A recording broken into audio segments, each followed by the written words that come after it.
Sementara saya melakukan doa pagi, tahu-tahu Tuhan memberikan suatu penglihatan kepada saya. Ada seseorang yang mengenakan semacam perlengkapan selam dengan helm kaca yang terhubung pada satu tabung oksigen sehingga orang yang bersangkutan dapat bernafas secara leluasa seperti normalnya orang bernafas dan bercakap-cakap.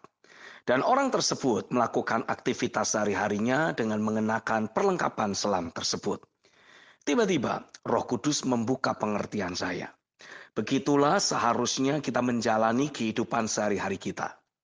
Tabung selam yang saya lihat adalah gambaran dari realita hadirat Tuhan yang seharusnya membungkus hidup kita secara sedemikian rupa, sehingga kita tidak perlu lagi hidup dari oksigen bumi ini.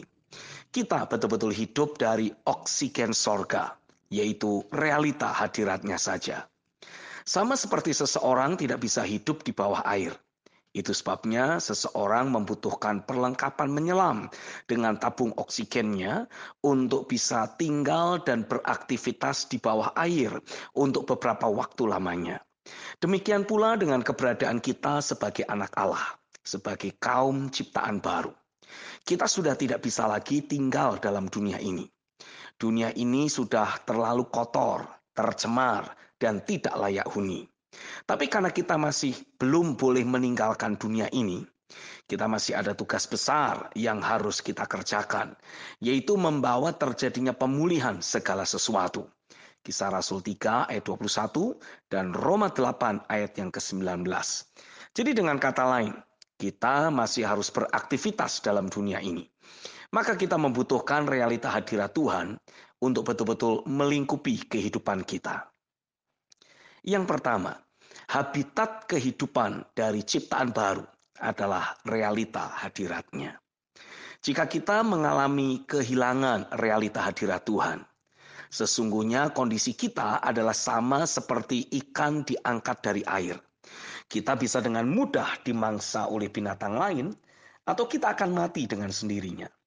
Ketika kita melakukan berbagai kesibukan dalam kehidupan sehari-hari, tanpa adanya realita Tuhan yang melingkupi hidup kita, sesungguhnya keberadaan kita menjadi sangat lemah, rentan untuk mengalami serangan atau tipu daya dari si jahat. Atau berbagai kesibukan, beban dan konflik yang memang bakal kita alami dalam mengerjakan kesibukan hidup sehari-hari tersebut, secara perlahan tapi pasti mulai membunuh kehidupan rohani kita. Pikiran kita akan seperti dipaksa untuk mulai berfokus pada berbagai urusan yang lahiriah, yang duniawi, dan secara tanpa kita sadari, musuh jadi mencetak konsep pikir kita kembali jadi manusiawi atau kedagingan. Dan hal tersebut betul-betul membunuh kita. Kitab Roma pasal yang ke-8 ayat yang ke-6 dalam terjemahan literal Indonesia dituliskan, sebab pola pikir daging adalah kematian, tetapi pola pikir roh adalah kehidupan dan damai sejahtera. Jadi tidak ada alternatif lain. Dalam kita menjalani kesibukan hidup sehari-hari, kita harus diperlengkapi dengan realita hadirat Tuhan. Yang kedua, pikiran kita membawa suatu frekuensi, semacam sinyal dalam HP kita. Dengan memastikan frekuensi pikiran kita terus selaras dengan firman, otomatis kita pun akan terus mengalami adanya kesadaran akan realita Tuhan dalam hidup kita. Paulus menegaskan, terjadinya perubahan frekuensi dalam pikiran kita, sehingga akan selalu ada kesadaran akan realita Tuhan dalam pikiran kita, adalah merupakan satu-satunya solusi yang harus kita tempuh. Bagaimana caranya? A. Pergunakan janji-janji firman atau pernyataan roh yang pernah kita terima menjadi patokan dari jenis frekuensi yang ingin kita bangun dalam pikiran kita. Pendek kata, kita mau memastikan kecenderungan yang mengejar kebenaran untuk dapat kita miliki dalam batin kita. Demikian pula dengan kondisi emosi yang selalu optimis, penuh dengan keantusiasan, selalu sukacita dan penuh damai sejahtera. Roma 14 ayat yang ke-17. B. Pergunakan kuasa deklarasi atau perkataan mulut kita untuk men-setting frekuensi pikiran kita. Mulailah lebih sering melakukan deklarasi firman. Perkatakan kata-kata yang mempengaruhi, meyakinkan pikiran dan emosi kita. Karena Alkitab mengatakan orang benar akan hidup oleh iman. Roma 1 ayat yang ke-17. Sementara itu, kata iman diambil dari kata Yunani pistis, juga dapat diartikan sebagai berhasil diyakinkan, dipengaruhi, dibuat percaya.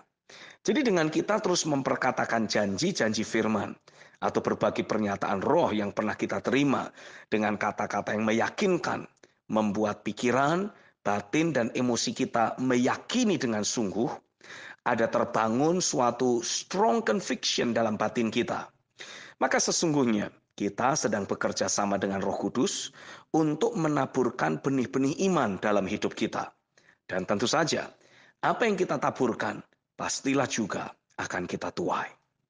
Frekuensi pikiran kita jadi membawa frekuensi firman. Kita jadi hidup dalam frekuensi sorga yang sama dengan keberadaan Tuhan sendiri. Yohanes 1 ayat yang pertama. Selama kita terus diselimuti dengan realita Tuhan, kita jadi selalu memikirkan firman dalam menimbang, menilai, serta membuat keputusan saat menghadapi berbagai urusan dalam kehidupan sehari-hari kita. Inilah yang akan membuat kehidupan sehari-hari kita jadi berbeda, diistimewakan oleh Tuhan dari antara banyak orang yang lain. Amin.